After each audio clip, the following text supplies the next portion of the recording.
Well, I think it's important for us to be in their mindset, to kind of understand if you were with the family, and the gatekeeper are naturally going to be dad and mom. And when we, in any family system, when one, the balance of that family has certain order. Sometime when we are in America and we think like American, even though our intention is good, I think it can have a great deal of disruption in that. So I think we have to be in the mindset with the family and trying to work from their standpoint with change that are manageable with the respect to their maintaining a sense of balance in the way they understand that. Otherwise, I think if we move too quickly, they may be somewhat reluctant to engage because I think that you might have a chance of outcasting someone from that. So I think it's important for us to understand change within the context of where the family is and trying to make sure that we're empowering and embracing the change in a way that's manageable for the family. And I think this is easy to say, but I think it's hard when you're not raised in that kind of family. And so as much as it seems strange to us, what we're doing may seem very strange to them as well. And so it's important these value clash and these value of trying to have shared meanings or making meaning is difficult in that sense. And so I think work with refugee is a lot of understanding about what the context is so that the content that we process can have some shared meaning in that. So, well, I think there are some basic human value that we all share. When you take away wealth, you take away the sense of different materialistic stuff. I think underneath we all share very basic human beliefs about respect and equality and all those. And for refugee family or American mainstream family, I think there's some basic principle to that humility in that. And so I think that we have to not lose sight of that. Sometimes I think we work with refugee where the clothing doesn't match or they're very poor material. We forget the sense we forget to humanize the person.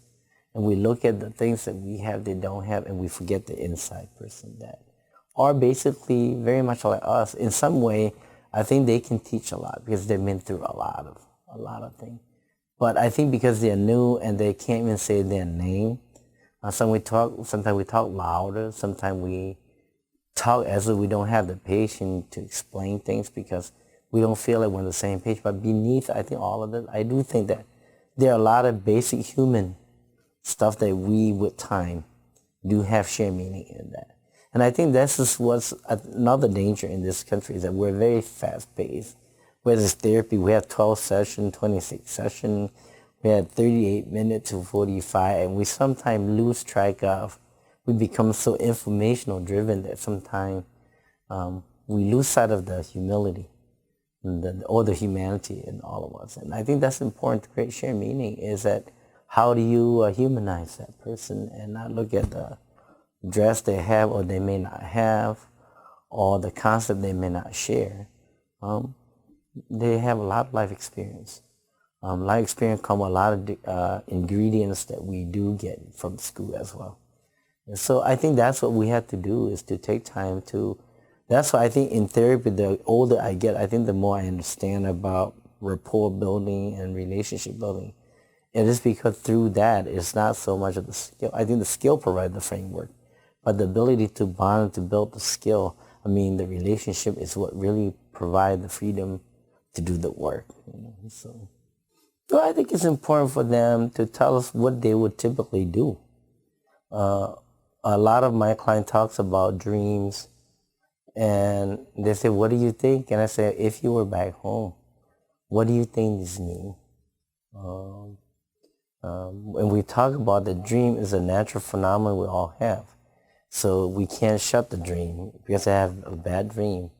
But it is the meaning that they attach to that dream that is really troublesome to them or can be very joyful to them. So I think oftentimes when we have situation, I had a situation last week where a couple both are somewhat cognitively challenged.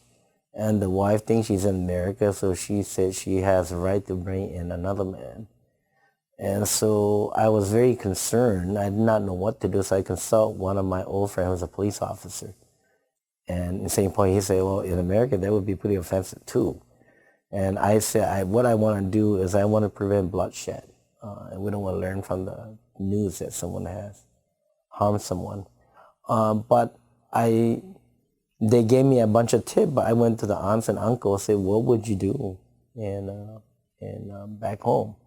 They said back home the elderly would intervene and do these. And that's what they end up doing, is that they live in a large complex, and they got the elder to say to the man, say, don't come again. Because if you come again, it's not the husband that's going to do something. We're going to do something to you. And so I think oftentimes we have to understand how they would operate, and then we have to add a layer of what we do best here. And sometimes what they traditionally do would probably not be sufficient to. It doesn't mean that culture has the best answer to everything. So I've been, for example, working with a lot of Hmong who do mediation about domestic violence. And I've said to them is that you guys are great with the mediation, but can we add another thing? Can we come and train the elders, saying that after you do all these checklists, if it doesn't work, can it be another layer of referring to somebody else? How can we use the court system and the police as a leverage for change? Because sometimes we won't change if it's not a crisis. So I think we have to understand how they are operating, and then how can we add the resource that we have here to that, so that it makes it that we strengthen what they do, not completely always replace, but we strengthen. But we can also challenge certain practices that are not working. I used to be an ER social worker, and Hmong patient come in with the appendix about to burst, and they want to go home and do their shaman, and shaman's not going to help a burst appendix. So you continue to do education, continue to say it's important that you do that too, but there are certain things that in timeline that we have to do certain things. And that we allow you to do these cultural things, because if you are not here to live and to do cultural practice, then that cultural practice is not very meaningful if you don't survive, right? And so I think there are times we have to understand where they're from, and we can say how can we strengthen, how can we help them to see that there are options to that, so that they can feel like we're helping to preserve, but also adding to the change. And I think it's complicated because there are a lot of issues that are with time. But these are also times that we have to also empower people to kind of make decisions too.